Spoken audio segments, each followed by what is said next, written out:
आप सभी को जय मसीह की द बाइबल पोर्शन में आपका स्वागत है। हमारा आज का वचन है पहला कुरिन्थियों 14वां अध्याय। प्रेम का अनुकरण करो और आत्मिक वरदानों की भी धुन में रहो, विशेष करके यह कि भविष्यवाणी करो, क्योंकि जो अन्य भाषा में बातें करता है वह मनुष्यों से नहीं परंतु परमेश्वर से बातें करता है, इसलिए कि उसकी बातें कोई नहीं समझता, क्योंकि वह भेद की बातें आत्मा में होकर बोलता है। परंतु जो भविष्यवाणी करता है वह मनुष्य से उन्नति और उपदेश और शांति की बातें कहता है। जो अन्य भाषा में बातें करता है वह अपनी ही उन्नति करता है, परंतु जो भविष्यवाणी करता है वह कलीसिया की उन्नति करता है। मैं चाहता हूँ कि तुम सब अन्य भाषाओं में बात करो, परंतु इससे अधिक यह चाहता हूँ कि भविष्यवाणी करो, क्योंकि यदि अन्य भाषाएं बोलने वाला कलीसिया की उन्नति के लिए अनुवाद न करे तो भविष्यवाणी करने वाला उससे बढ़कर है। इसलिए हे भाइयों, यदि मैं तुम्हारे पास आकर अन्य भाषाओं में बातें करूं और प्रकाश या ज्ञान या भविष्यवाणी या उपदेश की बातें तुमसे न कहूं, तो मुझसे तुम्हें क्या लाभ होगा। इसी प्रकार यदि निर्जीव वस्तुएं भी जिनसे ध्वनि निकलती है, जैसे बांसुरी या बीन, यदि उनके स्वरों में भेद न हो, तो जो फूका या बजाया जाता है वह कैसे पहचाना जाएगा। और यदि तुरही का शब्द साफ न हो तो कौन लड़ाई के लिए तैयारी करेगा।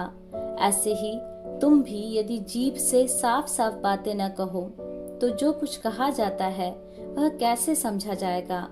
तुम तो हवा से बातें करने वाले ठहरोगे। जगत में कितने ही प्रकार की भाषाएं क्यों न हो, परंतु उनमें से कोई भी बिना अर्थ की न होगी।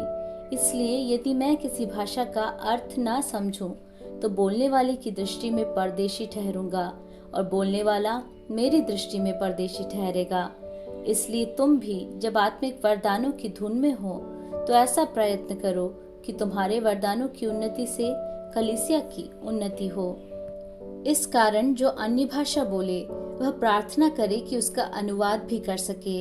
इसलिए यदि मैं अन्य भाषा में प्रार्थना करूं तो मेरी आत्मा प्रार्थना करती है, परंतु मेरी बुद्धि काम नहीं देती। अतः क्या करना चाहिए? मैं आत्मा से भी प्रार्थना करूंगा और बुद्धि से भी प्रार्थना करूंगा। मैं आत्मा से गाऊंगा और बुद्धि से भी गाऊंगा। नहीं तो यदि तू आत्मा ही से धन्यवाद करेगा तो फिर अज्ञानी तेरे धन्यवाद पर आमीन कैसे कहेगा, क्योंकि वह तो नहीं जानता कि तू क्या कहता है। तू तो भली भांति धन्यवाद करता है, परंतु दूसरे की उन्नति नहीं होती।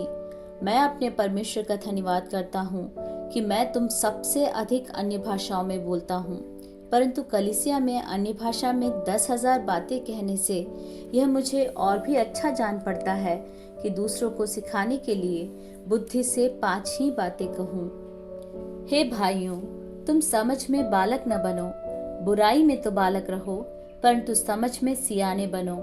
व्यवस्था में लिखा है कि प्रभु कहता है, मैं अपरिचित भाषा बोलने वालों के द्वारा और पराये मुख के द्वारा इन लोगों से बातें करूंगा, तो भी वे मेरी न सुनेंगे।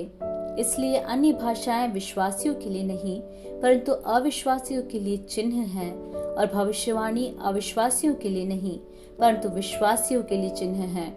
अतः यदि कलीसिया एक जगह इकट्ठी हो और सब के सब अन्य भाषाएं बोले और बाहर वाले या अविश्वासी लोग भीतर आ जाए, तो क्या वे तुम्हें पागल न कहेंगे? परंतु यदि सब भविष्यवाणी करने लगे और कोई अविश्वासी या बाहर वाला मनुष्य भीतर आ जाए, तो सब उसे दोषी ठहरा देंगे और परख लेंगे, और उसके मन के भेद प्रकट हो जाएंगे, और तब वह मुंह के बल गिरकर परमेश्वर को दंडवत करेगा और मान लेगा कि सचमुच परमेश्वर तुम्हारे बीच में है। इसलिए हे भाइयों, क्या करना चाहिए?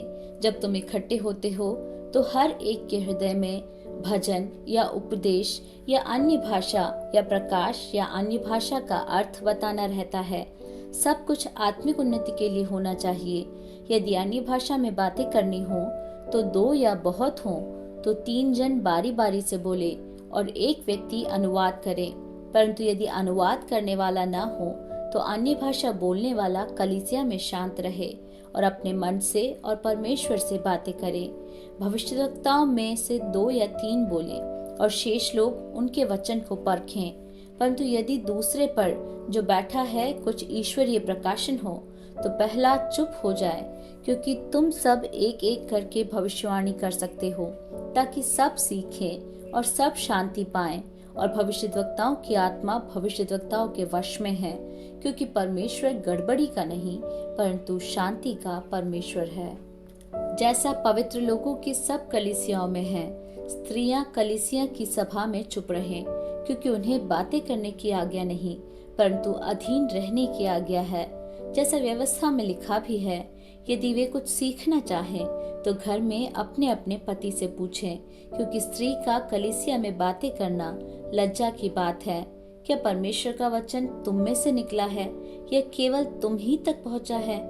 यदि कोई मनुष्य अपने आप को भविष्यद्वक्ता या आत्मिक जन समझे तो यह जान ले कि जो बातें मैं तुम्हें लिखता हूँ वे प्रभु की आज्ञाएं हैं। परंतु यदि कोई यह न माने तो उसको भी न मानो। अतः हे भाइयों, भविष्यवाणी करने की धुन में रहो और अन्य भाषा बोलने से मना न करो, पर सारी बातें शालीनता और व्यवस्थित रूप से की जाए।